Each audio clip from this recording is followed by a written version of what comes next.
Oke, apa ini? Rungkat para pembegal nasab tidak paham syariat dari Ustadz Angga Sugih. Beliau adalah Ustadz dari Muhammadiyah. Kita lihat videonya.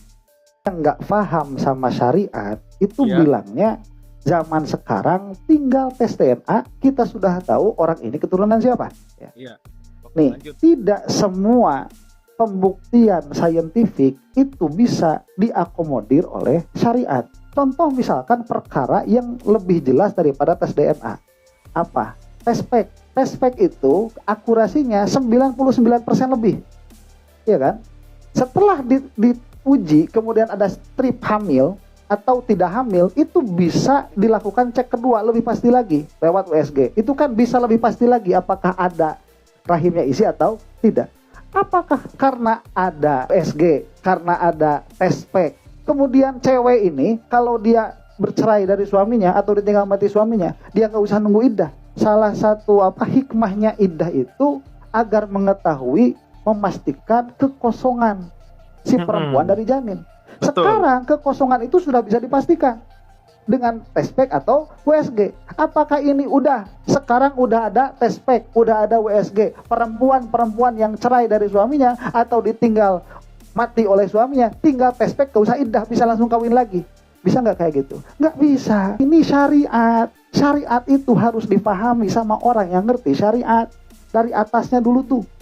Ya, Betul, dari betul mantik, usul fikih, baru ke fikih. Ini perkara-perkara meskipun dia sudah 100% bisa menunjukkan kepada sesuatu, tidak semua bisa diakomodir oleh syariat. Apalagi tes DNA.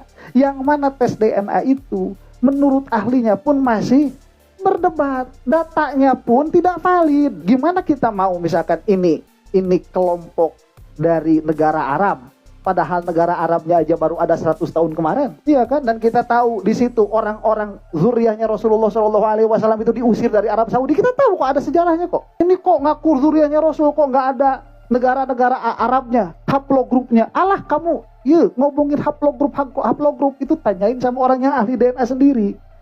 Mereka pun bilang, kalaupun ini misalkan dinisbahkan kepada orang Arab, kepada bangsa Arab, kemudian ini kepada bangsa Afrika, itu pun gak bakalan akurat. Karena sampelnya pun yang ada sekarang 100 tahun ke belakang. Jadi bisa jadi orang Arab aslinya malah udah pada pindah ke Yaman. Orang-orang Quraisy karena itu.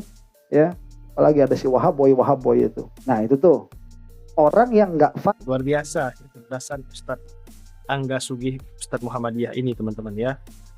Mari kita lihat dulu di sini.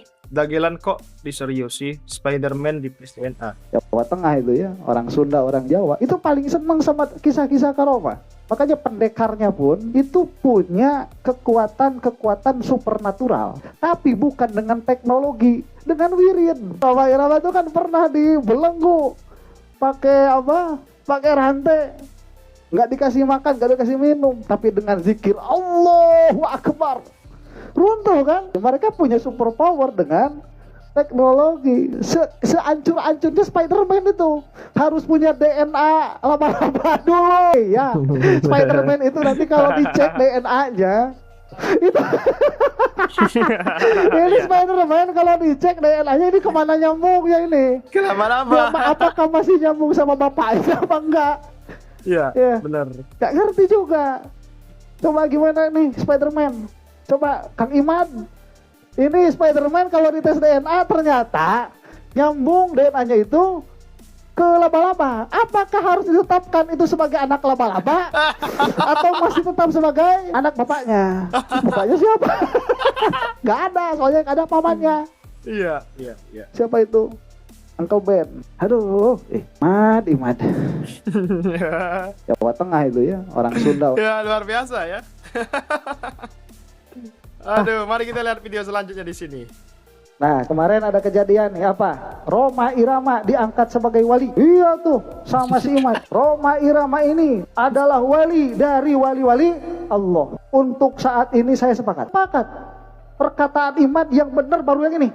Roma Irama itu waliyun min auliyaillah. Kenapa? Karena semua ahli tauhid itu waliyun min auliyaillah. Itu namanya wilayatul an. Nah, tinggal dicek sekarang Roma Irama itu tijannya selesai nggak? Kalau tijannya selesai, insya Allah bener.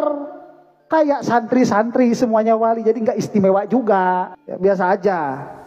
Ya, sebelum dia ikut campur urusan nasab. Kenapa? Karena ngomong-ngomong perkara syariat yang dia tidak paham syariatnya di mana, itu bisa mengeluarkan dari agama. Ya, makanya Bang Roma ini sudah jadi muwahhidun saja, biar benar tuh berkatanya Imad, waliyun min auliyaillah. Dan nanti wali itu ada wali yang khos, ya, wali yang khusus. Kalau wali yang khusus sekelas Roma Irama itu kayaknya jauh, kayaknya, ya.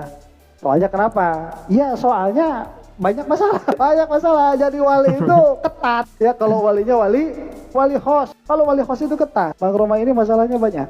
Kalau wali wilayatul am, insya Allah mudah-mudahan lah. Ya jangankan Roma Irama, ya semua itu termasuk imatnya itu mudah-mudahan juga masuk wilayatul am. Jangan sampai ada orang yang kafir gara-gara masalah ini. Nah kemarin ada Luar kejadian biasa ya. Jadi pengangkatan Roma Irama menjadi wali itu sebelum terbawa arus fitnah akhir zaman. Luar biasa teman-teman ya. Next. Kalau kamu itu berbuat kebaikan, meskipun kebaikan itu untuk orang lain, jangan sekali-kali kamu itu punya sangkaan kebaikan ini untuk orang lain, tidak. Ini untuk kebaikanmu begitu. Ya. Misalkan nih ada orang fakir, ada orang miskin. Ya. Orang fakir, orang miskin itu sama kamu dikasih uang. Jangan sampai kamu punya i'tiqad bahwa kamu memberikan manfaat sama orang itu, enggak. Iya. Itu manfaat buat kamu. Iya. Ya. Bukan balik lagi ke kita, buat kamu itu. Jangan balik lagi ke kita, salah itu. Itu berbuat kebaikan buat kamu, bukan buat orang itu. Makanya Syekh Nawawi itu tatkala mengarang mentaklif ini kita, beliau berkata, apa maksud saya? Maksud saya menulis kitab ini an-naf'uli, memberikan manfaat bagiku. Makanya bakal bagus bahasanya, tolong diterima. Coba kamu nanti sodakoh nih gak ada orang yang nerima, bisa gak kamu bikin kebaikan buat diri kamu itu? Gak bisa. Kalau kamu itu berbuat kebaikan, meskipun kebaikan, ya, luar biasa ya, luar biasa teman-teman semua. Mari kita lihat video selanjutnya di sini. Tahap pertama belajar, jadi faqih. Lihat, ini yang mengatakan ketidak. Jadi jangan sampai kamu itu hasad, ya. Ada orang punya murid, muridnya itu takzim sama gurunya, ya. Sampai muridnya berlutut di hadapan gurunya. Murid kamu nggak kayak gitu. Soalnya saya mau beleguk ngedidik murid. Beleguk tebecus ngedidik murid. Murid kamu tidak setakzim itu sama kamu. Ya jangan hasad ya. Itu orang-orang kalau di Jawa itu kan santri sampai ngesot. Itu nggak apa-apa.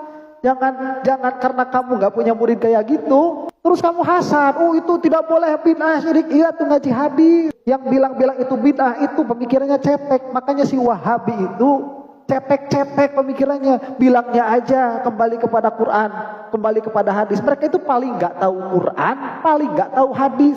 Jadi jangan sampai kamu itu. Benar banget kata Ustadz Angga Sugi ini. Luar biasa kecerdasan beliau teman-teman semua ya. Terima kasih kepada Ustadz Anggi Sugi telah menjelaskan kepada kita semua mengenai Imaduddin bin Sam'un, Imaduddin Al-Kaburi ya teman-teman. Sekian video kali ini, terima kasih, jangan lupa subscribe. Assalamualaikum warahmatullahi wabarakatuh.